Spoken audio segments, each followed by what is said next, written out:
I made this chocolate cake, and boy, did I take my time making it. And guess what? I forgot to record the whole part of making the cake. And then I kind of remembered when I was going to ice the cake.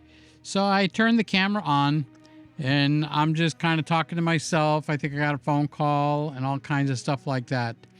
So what was interesting about this cake, and I will make it again and I'll record it for you guys, is that the ingredients in the cake, believe it or not, include beer. Yes, Coors beer, or any other kind you want, okay, and mayonnaise. So I've got the cake in the oven, I let it cool down, and then I made this chocolate butter cream frosting.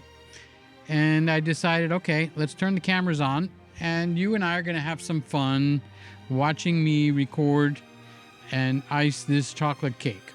So since I iced this chocolate cake, I did learn a couple of things, which I did not do here. Well, number one was when you get your cake pieces, like the one I'm picking up right now, okay, put that in the freezer and freeze it. I never thought of that. And I was watching somebody else, and she said, I don't remember her name, or I promise I would give her a plug, but she said, I froze all of my pieces or layers of the cake. It's not called pieces of cake. The pieces of cake is what you eat, okay? So I'm thinking in terms of eating cake right now, so I'm thinking of a piece of cake. Cut me a little slack, because that looks so good. And let me tell you something, it tasted fantastic. Okay, so freezing the cake layers is one of the things, and the other is I could have warmed up the actual frosting, which is a buttercream chocolate frosting, and made it go on easier. So you see how that thing bends, and I'm so worried about cutting? Dang, if that thing was frozen, that would have been the cost of admission for this entire video. So that is my next attempt at making a chocolate cake. So I've got the chocolate cake on a turntable that I use on my other channel called The Christmas Room, where I talk basically about cameras.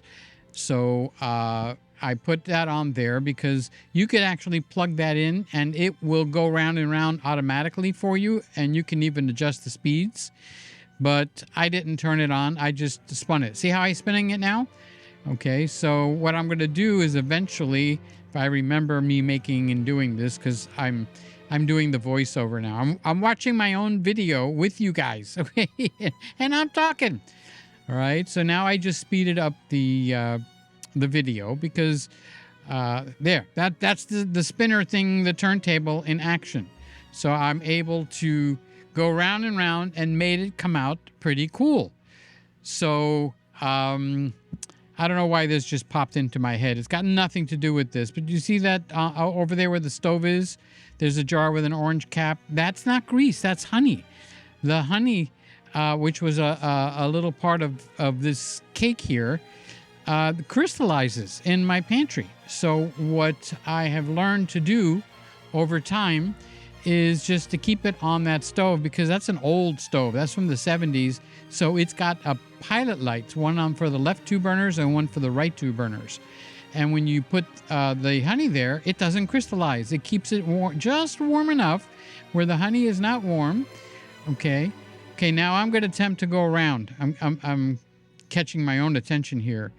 And this is where it would have been nicer if this was a lot thinner. If I had just known to take the icing, put it in the oven at 200 degrees for 5 minutes, 10 minutes. I haven't tried it, so, I can't tell you what the numbers are. But I'm going round and round. I know it's not going to be professional. Okay, cut me a break here. I'm not a professional caker, icer person. But I did learn to put it on the wax paper that you see there. It's not wax paper, it's parchment paper. So when the icing is thick, it grabs the crumbles or the pieces of the cake and will pull it. So I'm being like super crazy gentle and and going round and round with the cake. Now I'm going to go around, and you see how it's making it slicker? Now they make a tool for that. Believe it or not, I was shocked. I was on Amazon. It's kind of tall, and it's basically designed to give you a flat, like, spatula or plaster tool. Now I'm kind of proud of my work. Sorry, I'm a little bit proud. So I got the phone there, and I'm watching, or I'm talking to somebody on the phone. I wish I would have remembered to record the cake when I made the cake, because it really came out good. And then the final thing that I, again, didn't record was to make the cake a little bit fancier. You're not going to see me do it, but I'll put a picture here at the end, okay? So that's a close-up of the cake. See, you can see the little swirl marks. I was tempted to get rid of those swirl marks, but then you know what? It kind of looks cool.